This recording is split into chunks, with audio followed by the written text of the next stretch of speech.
Hey everyone, welcome back to the channel. Today we are diving into Unspeakable Things by Jess Lory. This is a dark, unsettling thriller inspired by real events in 1980s Minnesota. It's part coming of age story, part small town mystery, and part psychological horror. And yes, I rated it 4 stars, which means I loved it but had a few thoughts to share. So let's break it down.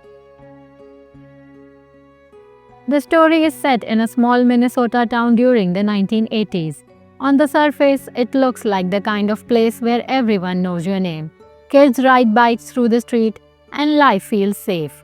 But beneath that picture perfect exterior, something deeply disturbing is happening. Boys start disappearing, and when they return, they are different, changed, traumatized. But nobody talks about it. Instead, the community looks the other way. Our narrator is Cassie McDowell, a 12-year-old girl. Cassie is one of the best written child narrators I've ever read. She is curious, scrappy, and has this raw honesty that cuts through the lies of the adults around her. She is still a kid. She loves jokes, gets embarrassed, has a crush on a boy, but she is also way too aware of the danger that lives in her town. Cassie's family adds another layer of tension. Her father is volatile, abusive, and intimidating. He looms over the family, a constant source of fear. Her mother is an eccentric artist, often checked out and unable to protect her children. The family home, instead of being a safe space, becomes another prison.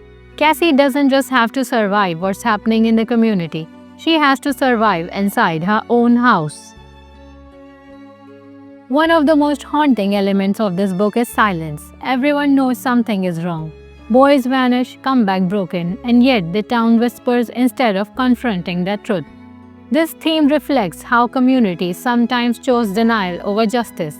Cassie, as a child, notices the hypocrisy. Adults who tell her to be safe but refuse to face the danger themselves. This book isn't just about mystery, it's about trauma, abuse, and survival. Jess Lory shows us how children are often forced to carry the weight of secrets that adults won't face. Themes of toxic masculinity, fear, and resilience run through the entire story. But it's also about courage. Cassie refuses to stay silent, even when it means putting herself at risk.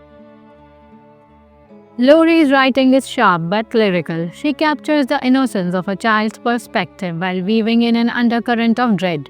You feel the small town 80s vibe, the bikes, the TV shows, the school dances, but it's all wrapped in this constant feeling that danger is lurking just around the corner.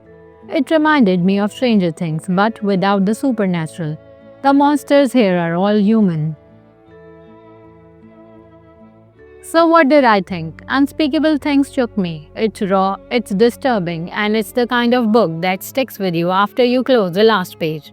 The strongest part is Cassie's voice. She feels so real, and her bravery makes you root for her. My only small critic is that parts of the story lean heavily into darkness without offering much balance, which made it hard to read at times. But maybe that's the point. The book wants you to feel uncomfortable. My rating: a gripping, haunting story that blends thriller with coming of age, and one I absolutely recommend if you can handle tough, heavy themes. Thanks for watching. If you have read Unspeakable Things, let me know what you thought in the comments. And if you are new here, hit subscribe for more deep dives into thrillers, dark fiction, and unforgettable read. Until next time, keep reading and stay curious.